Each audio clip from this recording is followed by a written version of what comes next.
Cinema வேறு, அரசியல் வேறு. அதான் சொல்கிறப்பல நிலவு கொஞ்ச நாள் தான் சார் இருக்க முடியும்.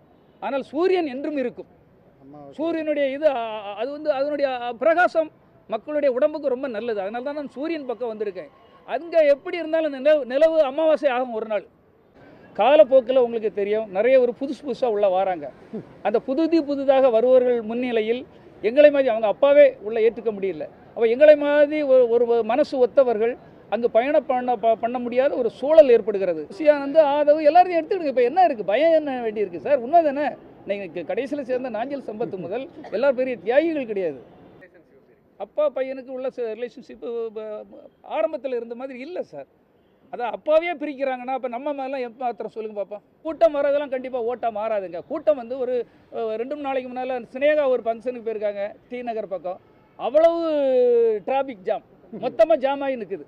ஒரு நடிகை எங்கே போனாலும் நடிகை பார்க்கறதுக்கு அவங்க ரசிகை மட்டும் இல்லை, எங்கே ஒரு பூ வியாபாரி தொழிலாளி எல்லா வேலையும் போட்டு அந்த நடிகை பார்க்க போவாங்க. ஒரு நடிகர் வந்தாலும் நடிகரை பார்க்க போவாங்க. அதுக்காகவே புரட்சி ஏற்படுத்தி விட்டது, அவருக்காகவே அவ்வளோ ஓட்டம் போட போகிறாங்க, நாட்டையே தலைகளாக மாற்றி விடுவார்கள் அப்படின்னு கனவுல கூட நினைக்க வேண்டாம்.